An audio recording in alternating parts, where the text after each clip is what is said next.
Muy buenas tardes, queridos teleaudientes o televidentes.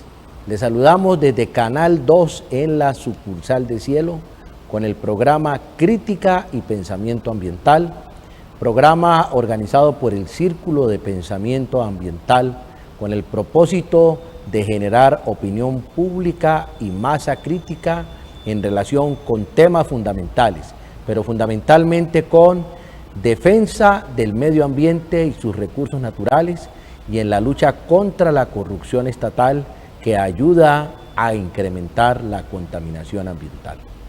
Hoy estamos en la segunda emisión del programa, este lunes festivo, y por supuesto tenemos a nuestros amigos en el set. En primer término queremos saludar a nuestro invitado que se incorpora hoy, el doctor Alberto Ramos Garviras.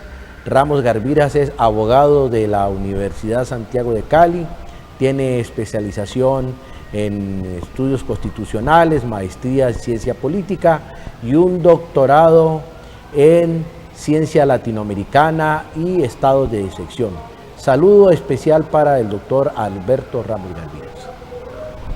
Muchas gracias, Armando, por la invitación a este programa de carácter ambiental con enfoque crítico, pensamiento crítico. Bueno, y también tenemos en esta oportunidad, acompañando a nuestros equiperos, acompañándonos en el programa Crítica y Pensamiento Ambiental, un saludo especial para David Gómez Flores de Fundación Siloé, embajador de la montaña mágica en este programa.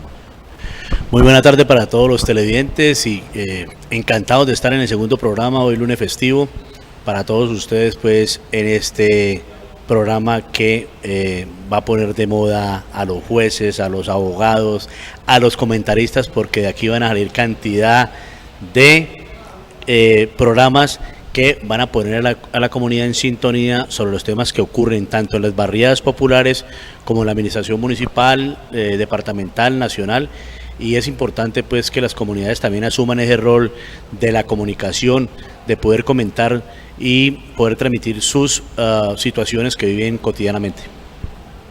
Bueno, y estamos también saludando a el colega abogado penalista, el doctor Dícter Zúñiga, del Centro de Pensamiento Crítico. Saludo fraterno para usted, colega.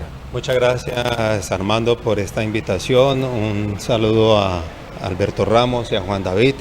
Muy complacido de estar aquí nuevamente con todos ustedes.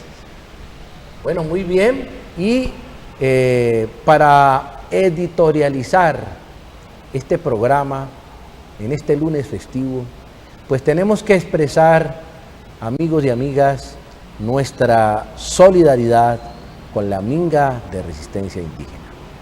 Y expresamos nuestra solidaridad como Círculo de Pensamiento Ambiental porque ciertamente el país nacional, el país político especialmente, que como llamara Jorge Eliezer Gaitán, tiene una enorme deuda con los pueblos ancestrales, con estos pueblos originarios.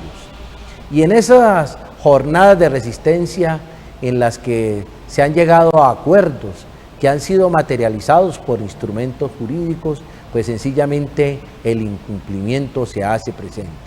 Y entonces juega un elemento común, que es el mismo elemento común que juega en el tema de objeción a la ley regulatoria de la Justicia Especial para la Paz. Y es que el gobierno desconoce que es cabeza del mismo Estado colombiano. No es otro Estado, es el mismo Estado que cambia de gobernantes a través del ejercicio del debate electoral. Por lo tanto, es el Estado colombiano el que ha asumido los compromisos con estos pueblos originarios, con esta minga de resistencia, y en tal sentido el Estado tiene el deber de cumplir, de honrar la palabra del Estado. Ese Estado conformado por las tres ramas del poder público, esa ramificación estatal que encuentra en el pueblo la soberanía, el sustento del Estado. De igual manera como ha ocurrido con la justicia penal, justicia especial para la paz, en la cual no se trata de un instrumento de discusión, sino de la ratificación de un acuerdo entre dos partes. Y como lo explicó claramente el abogado español que asesoró a la Comisión de las Fuerzas Armadas Revolucionarias de Colombia, un abogado que además fue pagado por el gobierno noruego, porque aquí tendenciosamente muchos periodistas han dado a entender como si él fuera el asesor de una organización subversiva, ha dicho es un acuerdo bilateral y solamente puede ser modificado en forma bilateral. Entonces nuestro llamado a manera editorial es que el gobierno nacional cumpla con la misión constitucional de representar al Estado en las obligaciones contraídas. En el día de hoy, en este lunes festivo, queremos abordar en primer término una problemática que se ha ido acrecentando y es la problemática de las ciclorrutas. Por supuesto que celebramos con beneplácito que se haya materializado el plan maestro de ciclorrutas después de una acción de cumplimiento que interpusimos cuando Jorge Iván Ospina era alcalde de la ciudad. El alcalde actual, Maurice Armitage, ha implementado la construcción de ciclorrutas en la ciudad, estrechando, dijéramos, hasta la medida de lo posible los carriles de los vehículos y permitiendo una franja de las ciclorrutas. Ese panorama real de las ciclorrutas estuvimos visualizándolo en primer término con David Gómez. David, tus opiniones, tus percepciones sobre el diseño y la funcionalidad de las ciclorrutas. Bueno, hace unos 15, 20 días veníamos caminando en la noche por la Quinta, el antiguo Camino Real español. Y cuando leímos uno de los avisos que decía carril compartido, y la pregunta es, ¿carril compartido pero con quién? ¿Con los carros, con las motos, con los peatones, con quién? Y comenzamos a tomarle fotografía, a hacerle video a esa situación, y veíamos pues que se entrelazaban las motos, los taxistas, los carros particulares se acomodaban en el carril y los que usan la ruta, los biciclistas, perdón, los ciclistas tenían que salir hacia la calle Quinta y salían del carril. Entonces le pregunté yo al doctor Palau, bueno, ¿cómo así de compartido? Es que yo no entiendo esa palabra, pues ¿cuál es el significado de la palabra compartido? Hasta ahora no tenemos respuesta sobre el tema. Uno alaba que haya la posibilidad de que haya muchas ciclorrutas en la ciudad, porque cada día la gente quiere andar más en bicicleta. Pero también cuando la misma alcaldía le entrega, no sabemos cómo, si en concesión, si es un convenio interadministrativo, a una empresa una cantidad de patinetas que ya comenzaron a tener problemas porque se meten al mismo carril de los ciclistas, y una señora se metió en el carril, como que se la dio y un carro y una moto pues la tumbó. Afortunadamente no pasó a mayores y solucionaron el problema entre los dos. Lo que quiero significar es que bienvenido a las ciclorrutas, pero también hay que darle la calidad de ciclorruta como lo dice el nombre, y no esos carteles compartidos, porque confunde a la comunidad. ¿Compartido con quién? Es la pregunta del millón. Bueno, la pregunta queremos transmitírsela desde otra perspectiva al doctor Alberto Ramos Garviras, particularmente porque el doctor Alberto Ramos fue procurador agrario y ambiental del Valle del Cauca y estuvo en defensa de muchas causas que entrañan derechos colectivos. Fue además director del DASMA, la Autoridad Ambiental de Cali, y fue secretario de gestión del riesgo del gobierno departamental. ¿Cuál es su percepción frente al tema de las ciclorrutas en Cali, doctor Alberto Ramos? A ver, para seguir con lo que planteaba David, en efecto, el carril compartido, y más en Cali, con el desorden que hay frente a las motocicletas y la cantidad de motocicletas circulando, es un riesgo para los ciclistas, porque entonces van a ser, digamos, estrechados y van a correr peligro. En esas circunstancias, la anchura del carril no es para compartirlo. Lo que pasa es que en la 44, en la carrera 44, sí es más ancho el carril bici, que llaman los españoles, el carril para las bicicletas. Pero en la quinta está muy estrecho, como está estrecho en otras calles.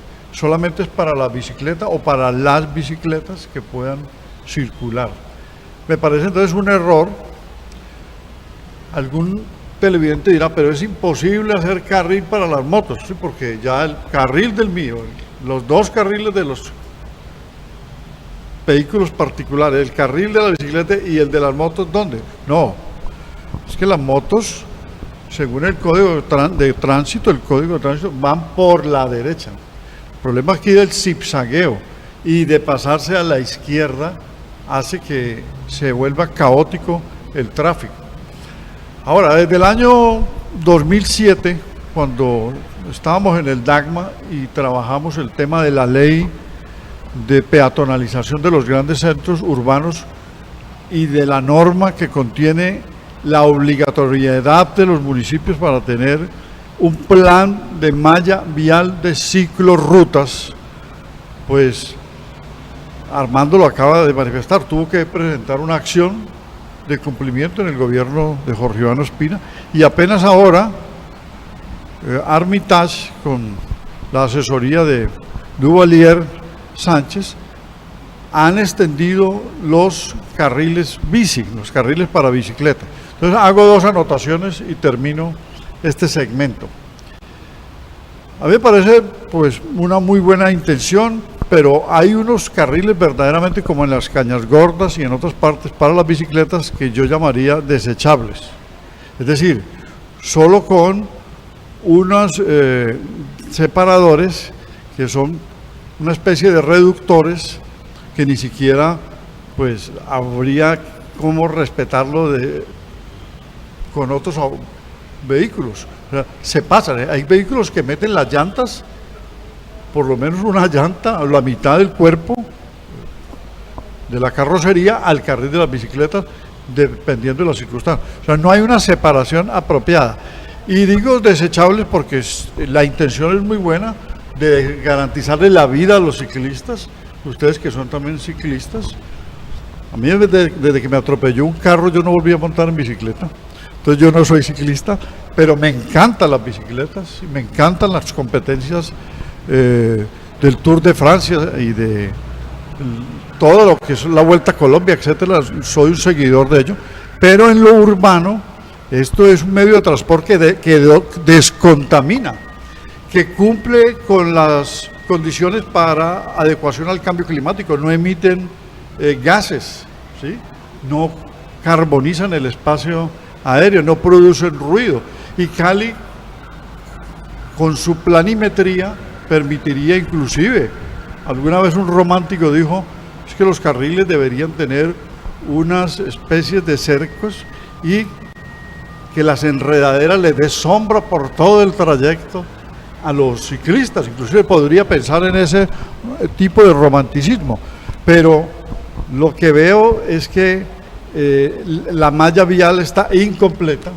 Hay sectores donde el ciclista queda expuesto, que nunca se ve que lo van a extender. Nosotros cuando estuvimos en el DAGMA iniciamos la campaña de ciclorrutas o de bicirutas o de carril bici en toda la Paso Ancho, desde Unicentro hasta la 66, y se logró. Y hay unos espacios donde todavía, sin quitarle mucho al Sardinel, se pueden construir carriles bici. O sea, Cali tiene más de 1 millón de ciclistas y hay que preservarles su vida y hay que acabar con la muerte de ciclistas y hay que contribuir a un tráfico descontaminante y amable con la ciudad como es el de las bicicletas. Bueno, doctor Alberto, usted me permite enlazar la siguiente pregunta que vamos a hacer al doctor Dieter Zúñiga. El tema de la accidentalidad.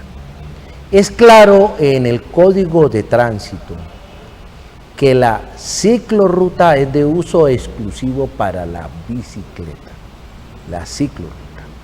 Que la municipalidad esté haciendo una señalización en contravía con lo dispuesto en el Código de Tránsito, bueno, ese es otro problema que estamos resolviendo a través de un derecho de petición que le hemos formulado al alcalde para interponer una acción de cumplimiento.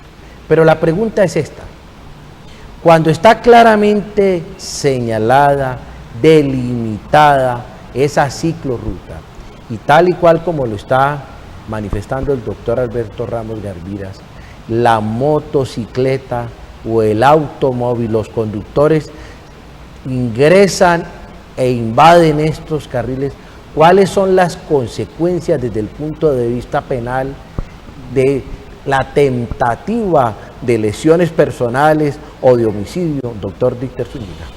Bueno, Armando, primero tengo que decirles que yo trabajé en el tránsito municipal casi por 10 años, hace ya 20 y tantos años.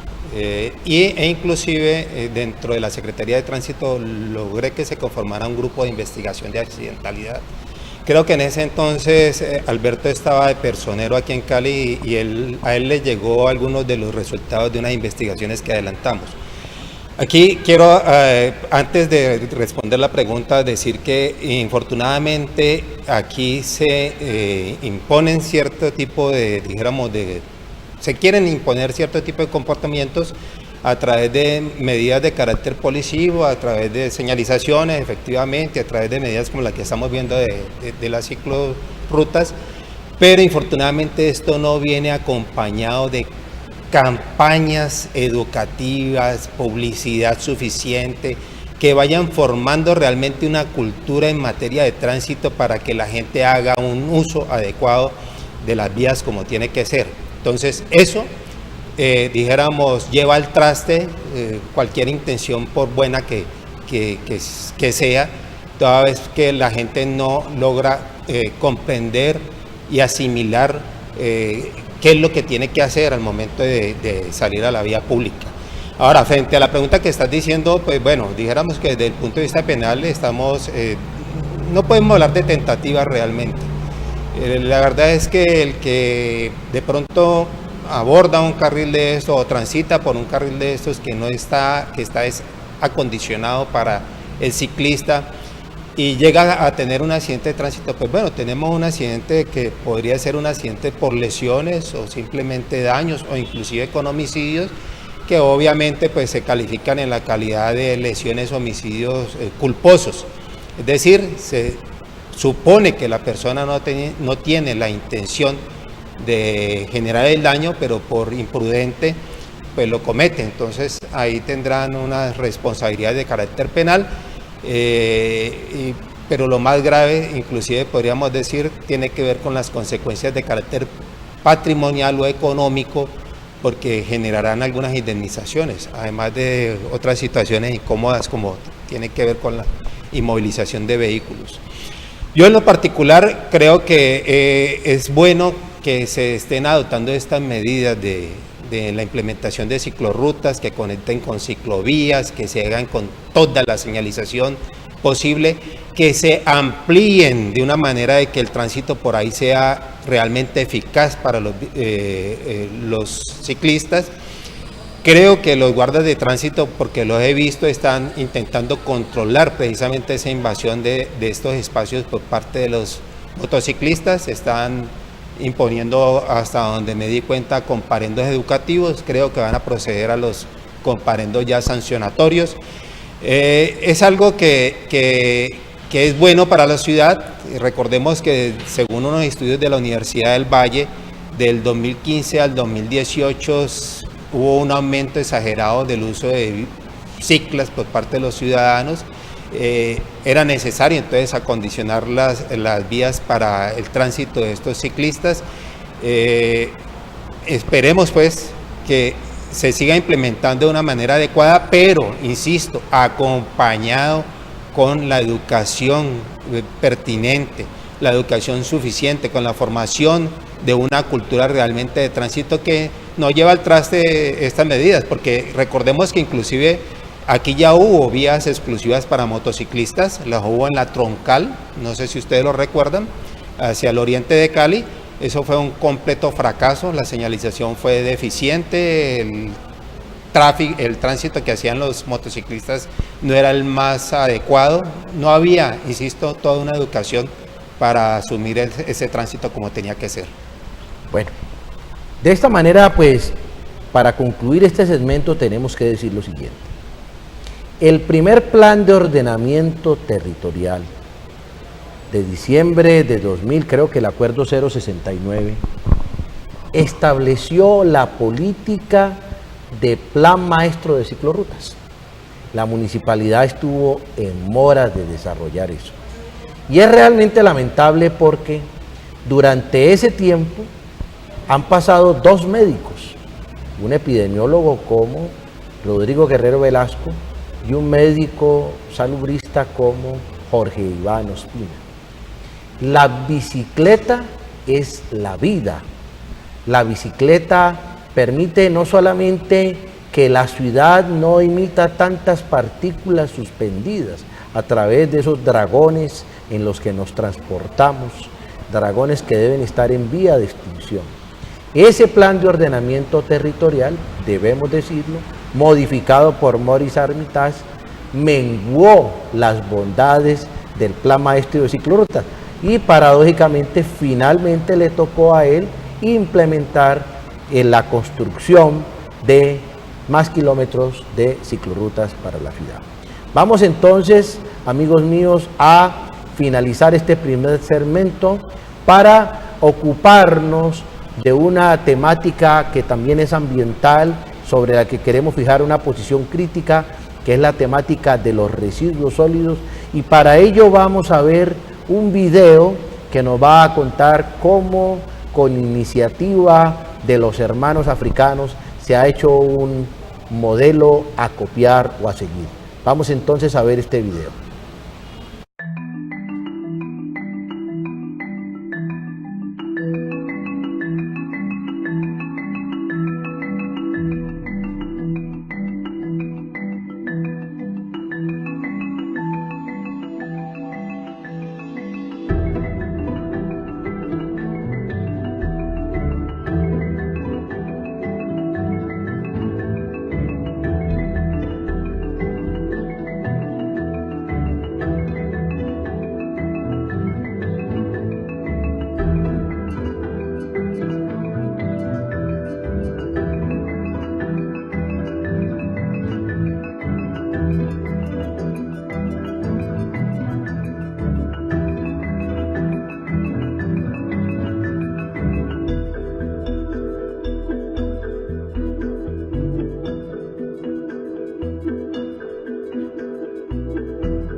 Bueno, observen ustedes qué maravilla de video.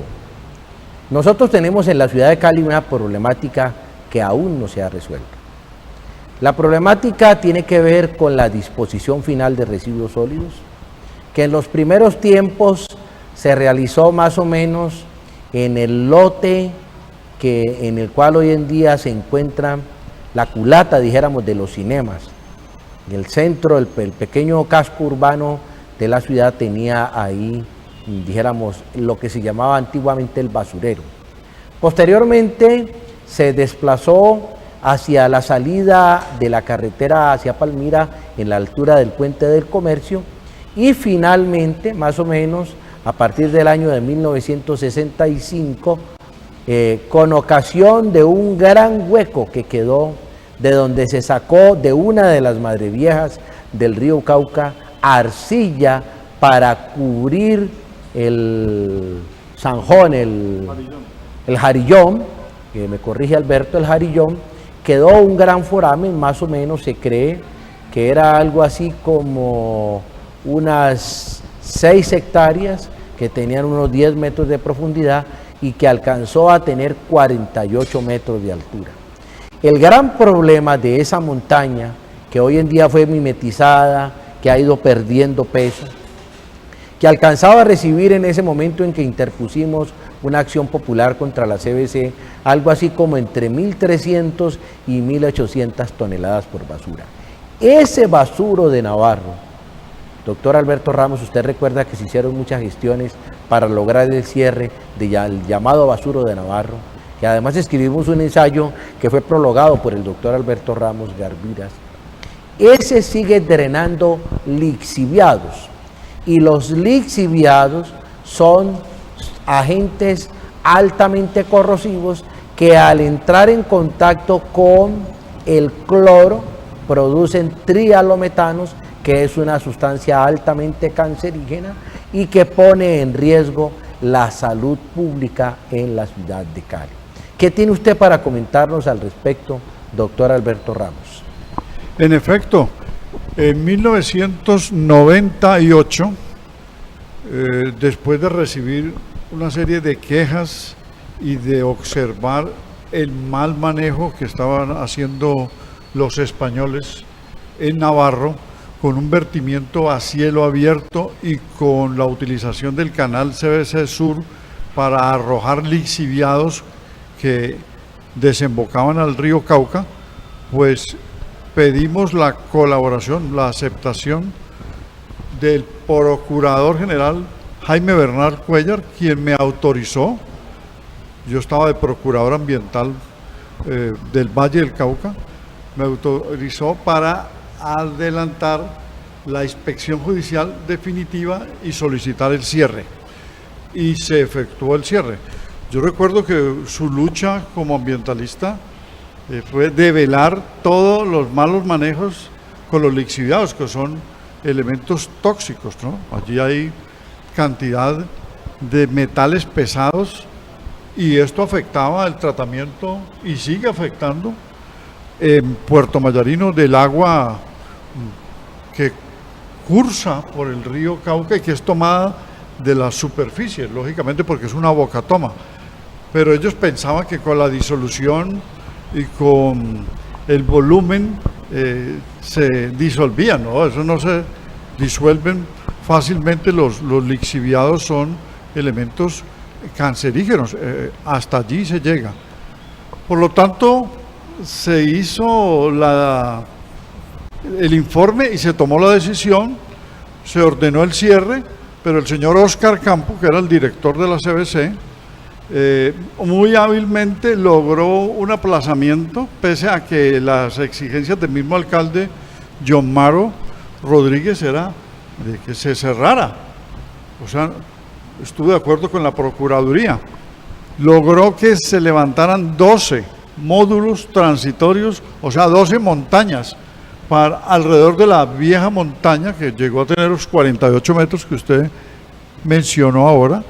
12 módulos que porque iban a estar impermeabilizados con geomembranas que iban a tener tratamiento los lixiviados hacia una piscina de oxidación de lixiviados, pero se quedaron hasta el 2007, casi que el 2008, cuando se llega a escoger el sitio de Colomba Guabal en Yotoco, después de muchos años, casi 4 años, de debates para la selección de un sitio. Me acuerdo de La Llanada y otros en Jumbo, y de la oposición de la comunidad, o sea que no fue fácil llevarse las basuras de Cali, y que hoy tienen problemas en el manejo también de los lixiviados en Yotoco con el basurero o vertedero o relleno sanitario Colomba Guabal. Bueno, yo quiero preguntar a David, en la montaña mágica de Siloé, ¿cuántas personas viven para que calculemos cuántos residuos sólidos podrían entregar? Y la pregunta del millón es, ¿se presta el servicio de recolección de residuos sólidos en toda la montaña mágica de Siloé y de no prestarse entonces, ¿cómo hacen los pobladores con esos residuos sólidos domiciliarios? Según estadísticas de la comunidad, tenemos entre 96.000 y 100.000 habitantes, aunque la municipalidad a través del DANE dice que tenemos 72.000 habitantes. Allá se sigue viviendo el problema del lanzamiento, de verter pues los residuos en las calles, en las quebradas. Y recuerden que hasta no hace mucho la ciudad estaba llena de caballos con carretillas, ¿cierto?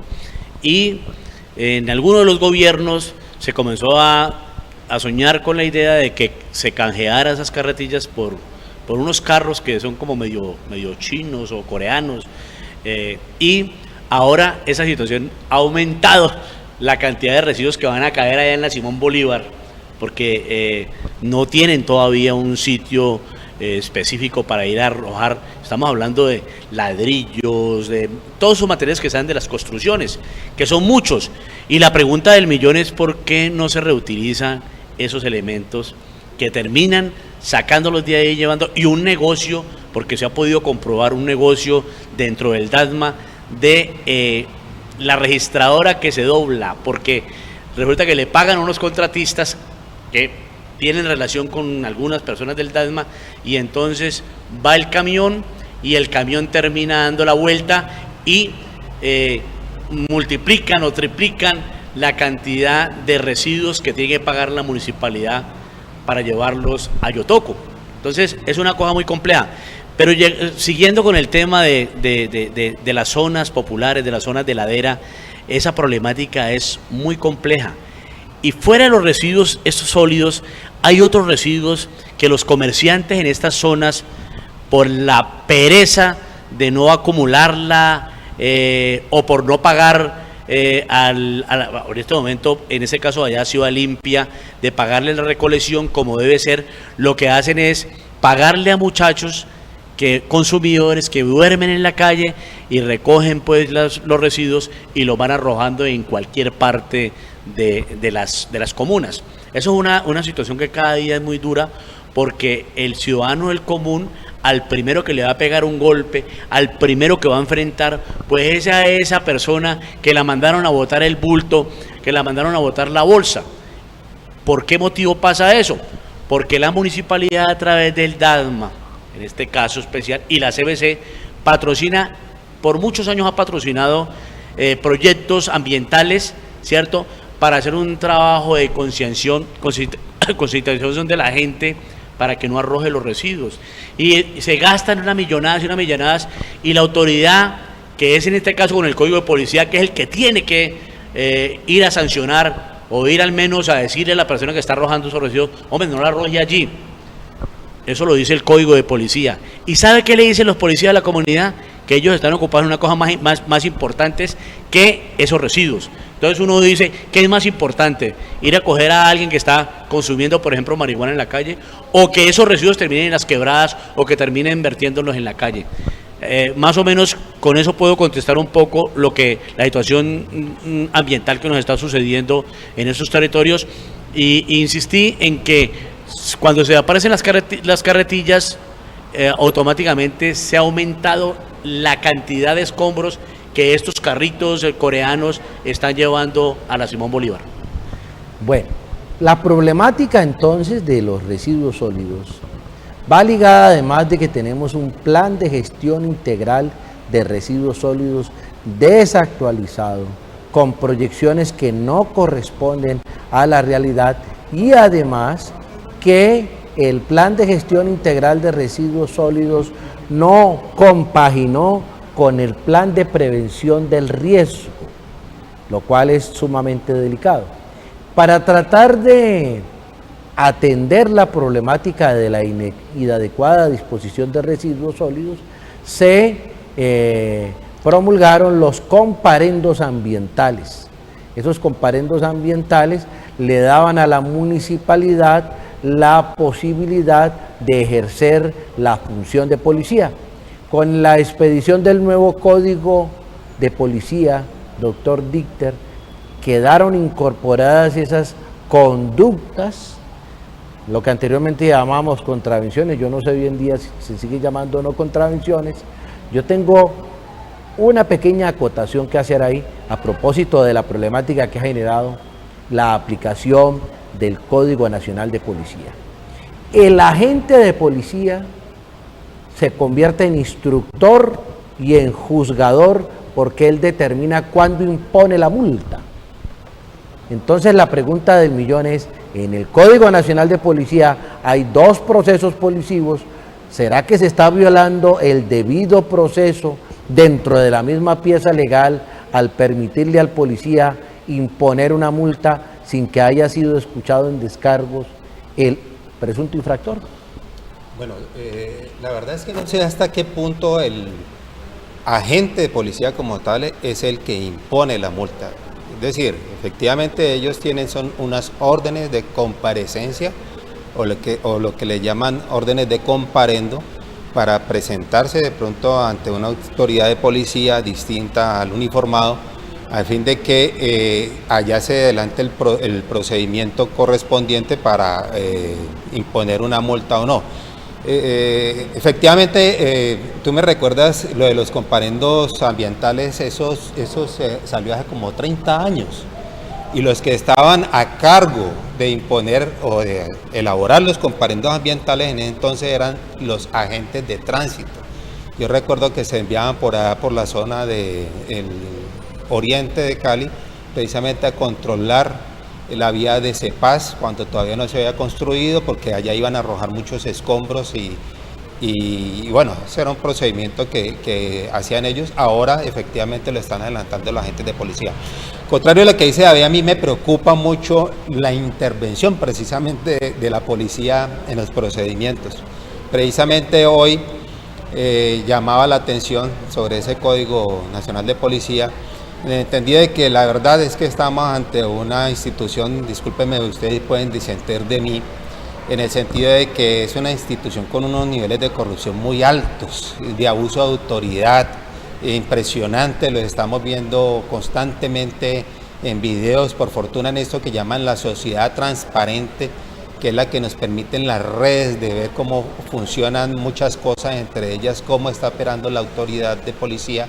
Pues es muy lamentable efectivamente lo que está pasando con ellos. En tal sentido, una de las cosas que lamentamos mucho es que a estas personas le hubiesen entregado la posibilidad de controlar ciertas situaciones, porque ante una institución corrupta, en el sentido como ustedes los quieran ver, lo menos, o sea, lo que peor puede hacer el Estado es ampliar sus facultades o sus posibilidades de controlar, porque lo hacen de una manera indebida, lo hacen muchas veces pretendiendo unas cosas distintas a las que efectivamente pretende la norma. Entonces, sí creo que hay una falta, como lo dijiste ahorita también, insisto en la cuestión de la formación de la cultura en el tratamiento de los escombros, en el reciclaje de escombros, en el reciclaje de basuras, bueno, una cantidad de cosas que permitirían que todo lo que tiene que ver con este asunto pues tuviese un desarrollo mucho más armónico, si se quiere. Bueno, muy bien. Vamos de esta manera, amigos televidentes, concluyendo el segundo segmento para adentrarnos. El viernes pasado se celebró el Día Mundial del Agua y fue determinado, entre otras consideraciones, por la suscripción de piezas internacionales. Por lo tanto, el 22 de marzo, el pasado 22 de marzo, se celebró en Colombia y en muchas partes del mundo el Día del Agua. Y con ocasión del Día del Agua, vamos a abordar la problemática del bosque seco tropical del río Lili y del humedal El Cortijo. Y para ello vamos a observar un video que preparó Ricardo Rincón, uno de los líderes activistas de esta causa de defensa del bosque seco tropical del río Lili. Esta exuberante zona verde es donde se pretende hacer la terminal del sur del Mío en Cali, Valle del Cauca. Aquí está ubicado el bosque seco tropical y el humedal del Cortijo del Valle del Lili. En 2011 la CBC autorizó hacer un jarillón el cual separó el río Lili del humedal del Cortijo, causándole un grave daño al humedal, ya que cuando este río crece, el humedal se alimenta de sus aguas. Luego de este grave error del primer jarillón, la CBC autorizó una segunda corrección, o sea, un segundo jarillón que también quedó mal hecho. Según la CBC, esa no era el trazado que debería realizar este jarillón. Por lo tanto, se está haciendo un nuevo trazado, el cual pasaría prácticamente por la mitad de lo que queda del humedal del Cortijo, como lo pueden ver en esta imagen.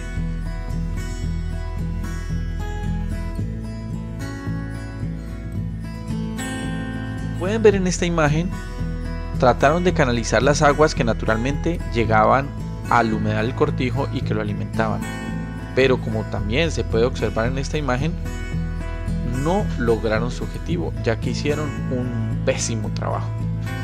Otra afectación es el ganado bovino que se encuentra en la zona, ya que allí no debería existir este tipo de animales. Como pueden observar, también se intentó canalizar las aguas que vienen de los nacimientos, o bueno, del nacimiento que aún queda con vida, ya que en esta zona habían 4 nacimientos y con la explanación que ustedes ven a continuación, solamente dejaron uno vivo. Y este es el que actualmente alimenta poco a poco al humedal del Cortijo. Como pueden ver, los dos jarillones se unen en extremo y extremo, cortándole toda la comunicación con el río Lili y con todas las aguas que alimentaban a este humedal, destinándolo prácticamente a morir. Esta imagen que ven aquí es una explanación de aproximadamente 12.000 metros cuadrados, una afectación directa al bosque seco tropical que no contó con ningún tipo de autorización por parte de la CBC, y aún así no hay ni existe una sanción vigente para el que hizo este daño ambiental. Esta imagen utilizada por Metrocali para decir que no se afectó el humedal del Cortijo, podemos evidenciar que sí se afectó, y que con el tercer dique lo que van a hacer es asesinar al humedal del Cortijo. En esta zona debería existir una quebrada que, según el estudio de caracterización hecho por Metrocali y la alcaldía, nace y muere en el lote del Cortijo. Sin embargo, debido a las explanaciones hechas en la zona, ya no existe. Justo en medio de estos guaduales se encuentra lo que queda del humedal del Cortijo. El humedal del Cortijo es rico en biodiversidad, ya que alberga más de 80 especies de fauna silvestre y 27 familias de flora.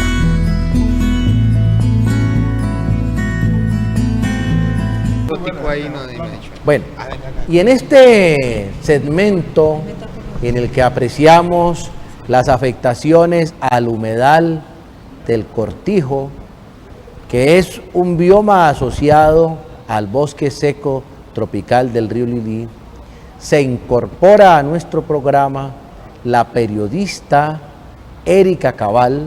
Erika Cabal es de las nuevas generaciones del periodismo, trabaja en periodismo digital, asume la temática ambiental e interactúa desde Buga y en Cali, y su llegada le pone luz al escenario. Es la llegada de la percepción femenina a crítica y pensamiento ambiental, y entonces le cedemos la conducción de este segmento para que hablemos sobre el humedal del Cortijo y el bosque seco tropical del río Lili. Bienvenida, Erika. Gracias, Armando. Gracias a todos los televidentes que se encuentran con nosotros a esta hora. El medio ambiente, precisamente de lo local, que muchas veces es un tema bastante denso para que nos interesemos en eso, especialmente cuando se trata de la parte legal. Como lo mencionabas, esto es algo que se ha apropiado no solo la comunidad, sino también los defensores del medio ambiente como ustedes. Cuentémosle a la audiencia el estado del arte de esta situación que muchos han escuchado, pero en realidad aún no comprenden.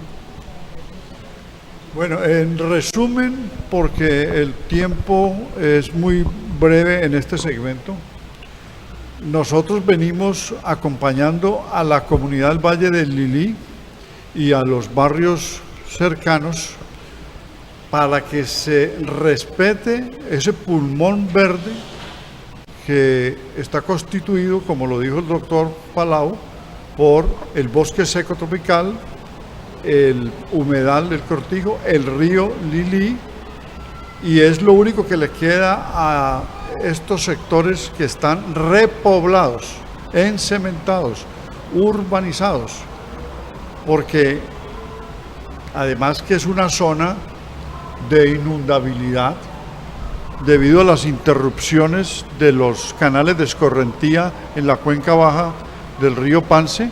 Por la densificación no hay hacia dónde conducir las aguas, porque también los canales de pluviosidad no han sido construidos.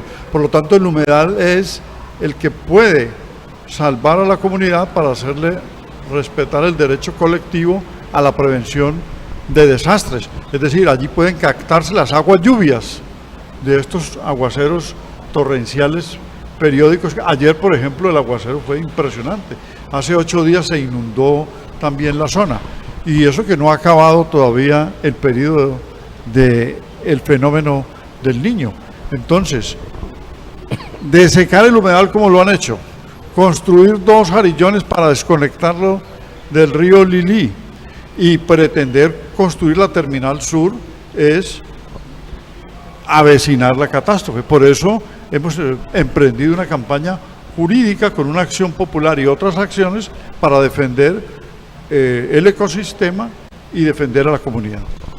¿En qué momento va este proceso? O sea, ya se han hecho por otros colectivos, también se iniciaron ciertas acciones populares en manifestación, y ustedes también hace aproximadamente un año o algo más vienen en el proceso, y recordamos, como lo decíamos en el programa anterior, que a veces esto pues se complica porque no se ejecutan las sentencias de la manera como debieran. Cuéntemosle a los televidentes qué ha ocurrido con este particular. Bueno, el proceso de acción popular se interpuso a finales del año 2017, cursa en el Tribunal Administrativo del Valle del Cauca y está a cargo del magistrado Jonel Chávez Bravo.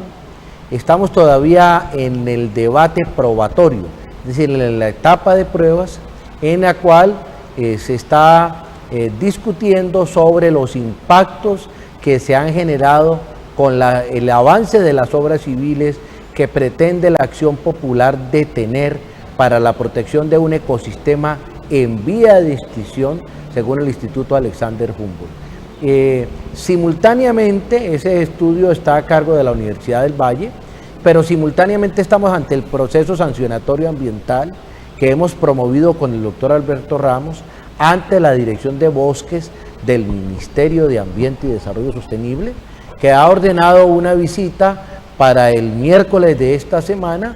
Van a venir unos técnicos del ministerio y van a hacer una segunda valoración del estado de afectación de este bosque seco tropical que alberga al humedal El Cortijo. Para recordarle a las personas que no están asociadas a los términos ambientales y penales, muchos cuando hablamos de medio ambiente se preguntan, pero ¿y eso qué tiene que ver si son unas matas, unos árboles? Y bueno, sí, eso, pero ¿qué tiene que ver con lo penal? Muchas veces no se conoce que hay un derecho fundamental que es al ambiente sano, y además de otros derechos fundamentales que tienen mucho que ver con el medio ambiente. En relación a eso, ¿qué hay en el Cortijo? Bueno, mira, sobre eso ya hemos hecho alguna aproximación en el sentido de ver qué conductas precisamente constituyen delito en todo esto que tiene que ver con el humedal El Cortijo. No solamente con respecto a ellos, sino por ejemplo con el caso de Hidroituango, estamos revisando casos como lo que tiene que ver con la Amazonía, con el atrato. Bueno, hay una cantidad de asuntos que tienen que ver con el medio ambiente en los cuales estamos viendo de que hay todo, esa es la tesis que yo estoy planteando y que quiero trabajar con un grupo de abogados, es que estamos ante prácticamente un concierto para delinquir, en el sentido de que estamos viendo una cantidad de personas que se han venido organizando de una manera muy sistemática, dijéramos, con el fin de apropiarse de ciertos terrenos, afectando precisamente el medio ambiente, los ecosistemas, los recursos naturales, y para ello están cometiendo una serie de delitos. Por ejemplo, en el caso de Hidroituango veíamos lo que tiene que ver con el desplazamiento, con las muertes, con las masacres, todo ello con un fin que era precisamente llevar a cabo un proyecto como el de las hidroeléctricas. Pues acá estamos viendo de que efectivamente hay ciertas conductas en las cuales concurren precisamente la adquisición de unos terrenos de una manera no muy clara, tal vez de manera ilegal, en donde se ha solicitado algunos documentos elaborados por peritos y no dan razón de ellos, no aparecen por ningún lado, o sea que estaríamos de pronto frente a unos fraudes, frente a unas pérdidas de material probatorio que implicaría también una conducta de carácter delictual. Y bueno, lo que viene de ahí en adelante, que es que muchas de estas personas, inclusive, discúlpenme que me atreva a decirlo, de pronto inclusive las autoridades ambientales que tienen una misión clara que es defender precisamente los recursos, están otorgando licencias, permisos en contravía precisamente de esa razón de ser, de esa visión, de esa misión que tienen. Y bueno, habría que preguntarse por qué están haciendo esto, por qué no le están dando la razón a los defensores del medio ambiente, cuando a clara luz, dijéramos, la tienen. Entonces hay una serie de conductas que realmente dejan entrever de que de pronto se están ya rayando los límites del Código Penal, se está rayando de una manera concertada y pues bueno, eso tendría que ver hasta qué punto tienen que entrar a responder en materia penal por ello. También se encuentran los entes de control que se encargan de la parte disciplinaria y de otras que hablaremos en otros programas más extensamente. En relación a eso, se sabe que la Contraloría y también la Procuraduría General de la Nación estuvieron haciendo auditorías sobre estas cuestiones. ¿Qué ha pasado con eso? Doctor Alberto Ramos. Bueno, frente a los entes de control, concretamente en junio del año pasado tuvimos el acompañamiento del personero Héctor Hugo Montoya y del procurador regional Ernesto Amezquita. No solo visitaron el sitio y constataron y levantaron las actas sobre la depredación y la devastación que Metrocali hizo abusivamente cuando el Consejo de Estado ya había ordenado una medida cautelar de suspensión de la obra, como en este momento en efecto está suspendida, pero entre el 8 de mayo y el 15 de junio, y utilizando dos puentes festivos, Metrocali, con la anuencia de la CBC, porque sacaron un aviso celebrando eso, los de la CBC, devastaron más de 900 árboles para completar 1.700 talas, que fue lo que hicieron. Entonces, ellos pidieron una medida, el Ministerio Público, la Defensoría del Pueblo luego participó en una audiencia y se hicieron los llamados para que no continuaran.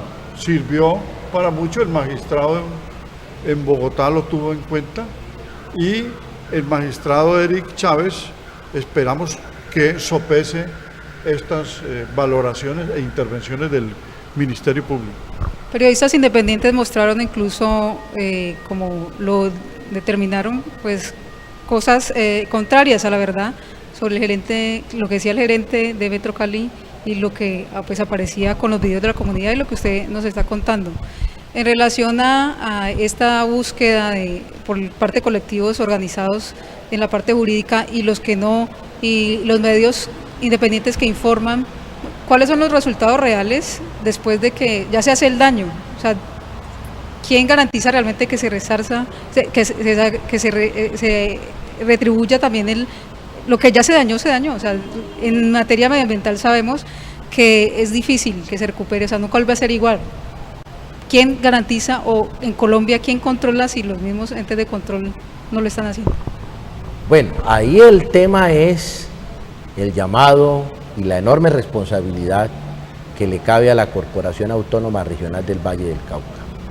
Porque una corporación que nació en 1954, la primera corporación autónoma regional de Colombia, que fue creada por el general Rojas Pinilla, esa corporación ha sido inferior a esa trayectoria. Y por supuesto que su director, su actual director general, el ingeniero agrícola Rubén Darío Materón Muñoz, me parece que es el segundo apellido. ¿Ah? Materón Muñoz, pues tiene una enorme responsabilidad, porque sus subalternos expidieron estas autorizaciones y se abrogaron además la facultad de permitir el corte, que es lo más frágil que existe ahí, el corte de especies en veda nacional, epífitas, vasculares, líquenes, musgos, que desde 1978 el INDERENA prohibió su corte. No se ha tramitado ante el Ministerio de Ambiente el levantamiento parcial de la veda.